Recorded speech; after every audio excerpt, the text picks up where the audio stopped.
Insemmilkom, jina Grace Attard, il-President tal-Kunsill Nazzjonali tal-Nisa, qed nieħu gost nintaqa' magħkom biex nitkellmu fuq suġġett importanti ħafna li huwa id-drittijiet tal-bniedem u li se jirrifletti wkoll ix-xogħol li l-Kunsill jagħmel f'Malta u anke f'relazzjonijiet internazzjonali. Mela, greetings to all of you here. I am Grace Attard, the President of the National Council of Women, and it is a pleasure for me to be with you to talk about the work that the Council does with relation to human rights. The mission statement of the Council of Women speaks about the role of women in all sectors of society and not simply talking about women's rights. Today we talk about gender equality, and it is our aim to see the contribution of women in all areas: social, cultural, economic, political, even in the field of education, most particularly in the field of education. Some of our concerns are the situation of women in employment.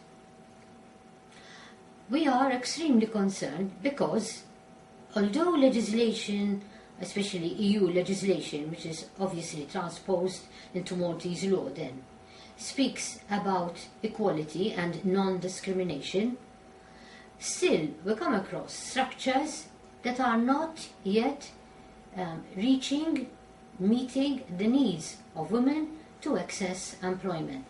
And I will mention a few. Let's start from education. We still have different systems of education in Malta where we find women who are unable to reach the different courses, the different areas of studies that would lead them in the future to different jobs. We still have a segregation of jobs. We find most women in education and in health sectors, which is then reflected in the workplace.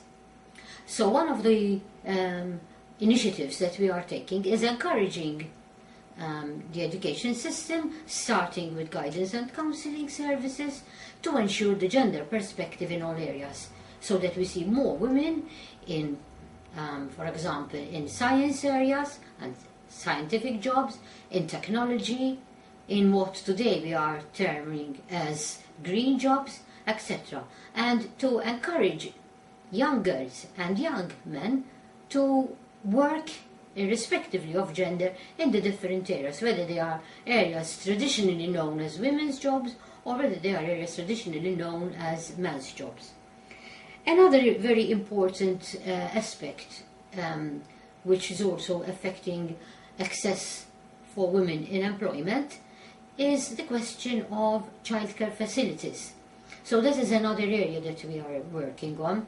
We are pleased that in the current budget there have been a number of measures provided to provide better access, but still the fact that childcare facilities are so expensive does not make it an easy situation. So we encourage public-private partnerships so that we have more childcare facilities, so that parents will, with responsibility, make use of these facilities so that both men and women are able to work.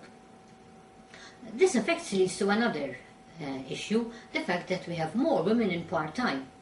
And in many cases, this is not a choice by women, but it is as a result of the fact that they have caring responsibilities, whether because of children in the family or because of elderly parents or elderly relatives. So we want to encourage also the sharing of responsibilities by both partners, men and women. And this in the long run will help women not necessarily take up part-time jobs, which in the end will mean providing better pensions in their old age. And at the same time, giving men, fathers, the opportunity to enjoy living and bringing up their children. So it has a social and economic element. Women in the media, as we all know, whether it is television, whether it is radio, whether it is internet, whether blogs, whatever, we know that unfortunately women are depicted in a very negative manner. They are unfortunately depicted as sex objects, And that is something that we wish to see changed. And we work a lot also in this field, both at local level, making recommendations to authorities and also to different media outlets to ensure that women is depicted as a person, as an individual, and not simply as a sexist object. We know that both men and women are equally intelligent, and therefore all aspects of women, their intelligence, their capabilities, their skills, and not only their aesthetic beauty or otherwise, should be presented and given, so much publicity on internet, on the different medias. We appreciate women's beauty, but I assure it's not the only assets that women have. I would also like to talk a little about women in politics, where there is a huge difference.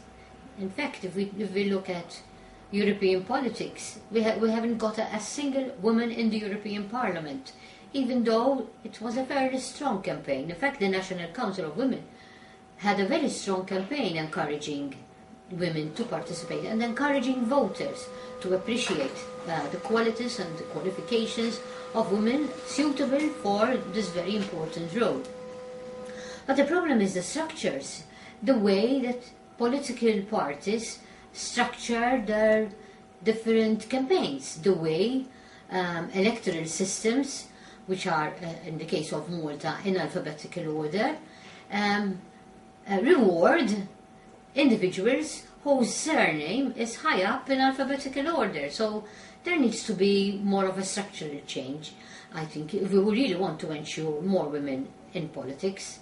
We also know the difficulties of meeting times for parliamentary sessions, even at local level. And there is another very worrying situation for us, the fact that many women feel they are not really prepared to take up these roles. There is this cultural element that needs to be addressed, and therefore we conduct different short courses to encourage women to be more prepared for public life, to face the media, to know how to speak, to know how to build an image that is correct for a public campaign, and so on.